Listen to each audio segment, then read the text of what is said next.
Hey everybody, welcome to the Stylized Game Weapons class. In this class, I will demonstrate how to create a stylized game weapon by using Photoshop, Maya, ZBrush, XNormal, 3D Coat, and Marmoset. This class will be split up into many smaller lessons. Each one of these lessons will focus on an important aspect of asset creation, such as creating the low polygon model in Maya, sculpting the details in ZBrush, or painting the diffuse map in 3D Coat. This first lesson, I'm going to go ahead and demonstrate how I analyze a concept before moving into Maya.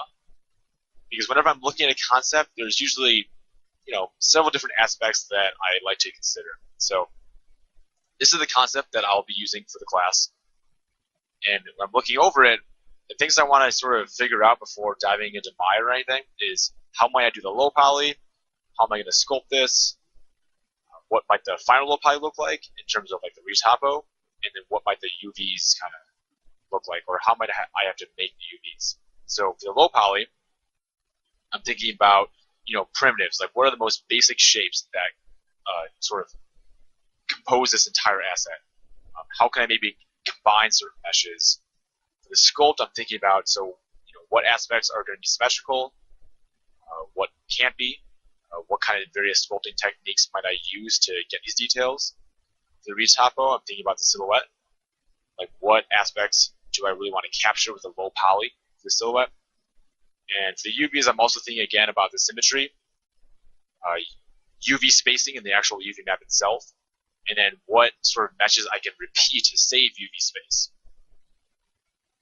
So for the low poly, I'm going to break down this concept. So this first main stone and stone holder, the basic primitive shape is really just a pyramid, like a pyramid primitive.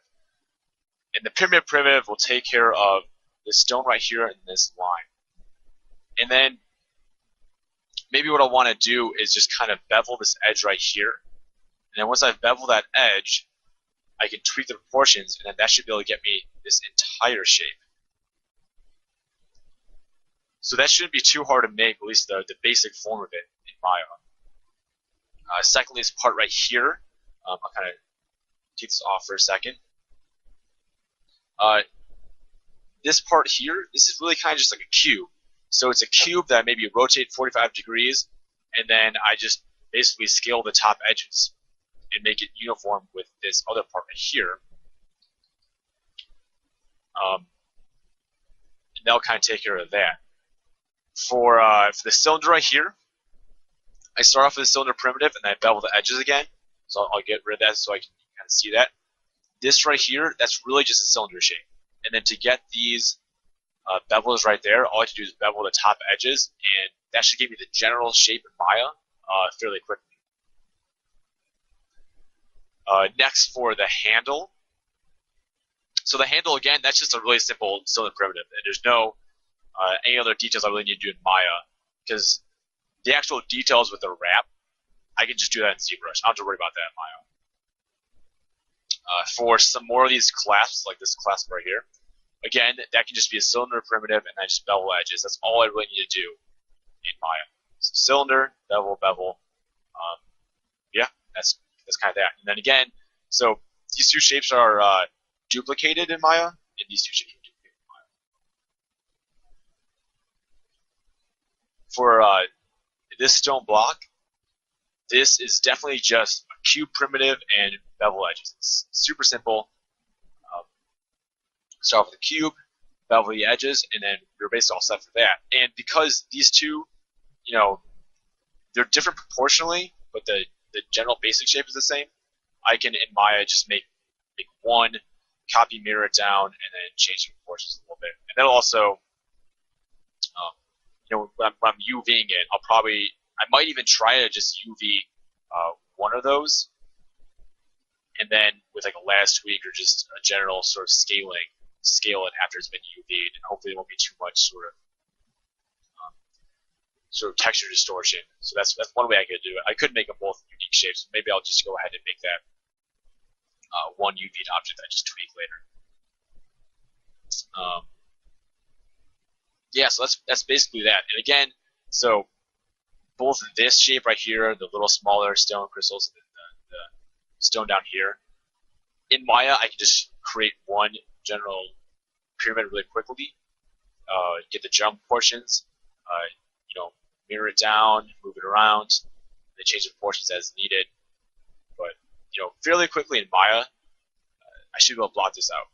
And that's just also like a general kind of style of mine, where I'm creating an asset, whether it's a weapon or even just like a character. I try to think of it in terms of the primitives. I try to break it down as simple as possible at first, and then once they go into maybe the ZBrush phase, or even just in Maya before I get to ZBrush, maybe I'll start putting a little more details in there. But it tends to help me out a lot to just think about it in terms of the most simple forms possible. The other thing that this is kind of showing off to low poly is, like, what am I going to go ahead and make a single mesh? Like, for this stone and then the stone holder, I think it's going to make more sense if I just go ahead and make this one shape. Part of it is that this is also kind of for the retopo a little bit. This right here, that's not a huge silhouette break. So I think I can go ahead and in the final, even low poly, that can just be like a straight line. I don't think that will really make a huge difference. And I think it'll just be easier in general if it's one shape for both UVing and just texture painting. If I don't have to worry about maybe beveling in these edges or capping off underneath the side or like that, I think it'll just be easier if I go ahead and make this one shape. The other thing is that this shape, that is the basic form that's repeated. So that, on these side pieces, it's not like you have this other stone part underneath it. So I don't need to combine both this and that.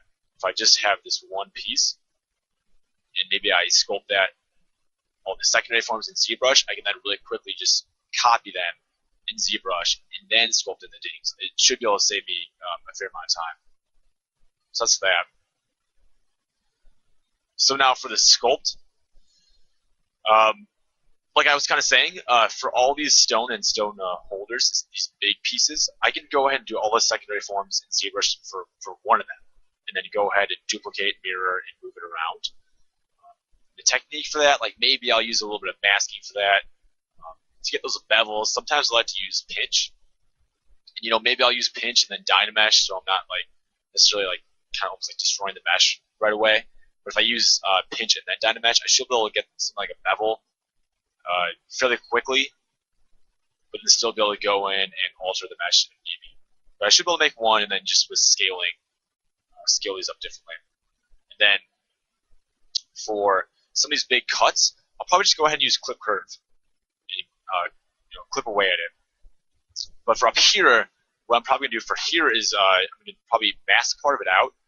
I'll do like a group split based off that masking, and then I'll delete the middle section, and then I'll just have to like close the holes, like cap the new meshes. But then I'll just take this new top part and I'll just probably like rotate it over, and that'll kind of get me that. So that shouldn't be too difficult. Then for these stone parts with the glyph in them, a little detail, I can probably do a couple things. Again, I can probably just mask in the inset area and maybe do either a standard brush. I could do deformation. I could use pinch and then get those bevels in. And because it's the same generic shape on both sides, I just I can use x-axis symmetry as well as z-axis symmetry actually. What else? Next thing. So for these collapse, that's very simple. I mean, I can even do radial symmetry for this one. For this one, XZ axis, and I just gotta maybe use pinch or standard brush. That shouldn't be too hard. For this, I think what I'm gonna do, because I counted this up, there's 16 base components of this main shape. So maybe what I'll do is I'll kind of like UV4 them in the final and copy them over. So what I'll do is I'll start with the general cylinder shape. I'll go ahead and do a mask extraction, and then just to get the sizing and spacing correct for that one mesh extraction, I will then mirror it and copy it a bunch of times to get the sizing and spacing right. Then I'll probably go back to that original mesh extraction, sculpt the details out, or sculpt just the general form how I want it to be, and then I'll duplicate it, mirror it, both probably Y and X axis. There's a little more variation. Combine it, and then duplicate it all the way down. And I can go ahead and basically sculpt, or create the entire thing, and then when I'm just baking it, maybe I only have part of the cylinder, and it'll just bake on part of the cylinder, and then the final cylinder I'll just combine and merge, or duplicate, combine and merge. So that is all of that. And again, in ZBrush, I'm going to start off with a lot of these forms of both Z and X axis symmetry. I'll keep Z axis symmetry on at all times for all these forms, but then the X axis, that's where I'm going to go ahead and make a lot of these variations that will remain in the final, texture final copy. So for the retopo, I really just kind of want to think about like what areas will need more geometry and what do I want to capture in terms of the silhouette. So I'm going to realize that basically these big cuts, that's what I'm really going to want to capture in the low poly, the silhouette. A lot of these other things I can go ahead and just make that like a straight line. It's not going to matter too much. But here, that's where I'm really going to want to put a lot of any sort of extra geometry that I have. That's where I'm going to want to put it. And I generally kind of think about like, how am I going to retopo this? I really don't know exactly how I'm going to retopo it yet. After I'm done sculpting it, I'll have a much better idea. But usually I just like to kind of like figure out, okay, what of these edges do I want to capture? What can maybe be a triangle, which I make a quad. I just try to make sure it's nothing's like maybe kind of stretching too awkwardly. But yeah, I just kind of like to, with the red brush like this, just really kind of plan out, potentially how I might retopo it. So I'm not kind of going into it completely blind. But of course, after I've sculpted it, I might retopo it, a decent amount differently. And so yeah, so the last thing to consider is the UVs. So because there's going to be X-axis symmetry, for the UVs, I'm basically going to UV this entire front side, and then I'm going to duplicate, mirror that on the Z-axis, and then combine it. That's in general how I'm going to do this. I'm going to only UV these 4 right here, and then duplicate, combine, merge. What else? Repeated shapes. I might potentially be able to take this and repeat that down there, just like a last tweak it. Hopefully it won't be too skewed. I might have to make it 2 separate unique shapes. Again, also for these ones, I'm going to try to see if I can make that UV once and then skew it. For these are obviously I can make that the same shape. All these stone handles, those are going to be unique. And I marked down like kind of like what priority. Like I want this one to take up the most space. This is the biggest shape. This would probably be second priority. These glyph shapes and the other crystals, I'm considering that like a third priority. And everything else is just sort of like last priority. Like they're all about the same sort of it takes the same amount of sort of visual space when you're kind of looking at this. So it doesn't need to take up basically as much visual space in the UV. So I'm not too worried about that. I just want to definitely make sure I've got enough room for these pieces first in the UV, and then I'll figure out how I'm going to place the rest of it. But yeah, so that'll just about do it for for planning this out. We're definitely all set now to start making this weapon. We made a solid game plan in this lesson by analyzing the concept, and now we can move into the next lesson where I will demonstrate how to create the low polygon base mesh in Maya.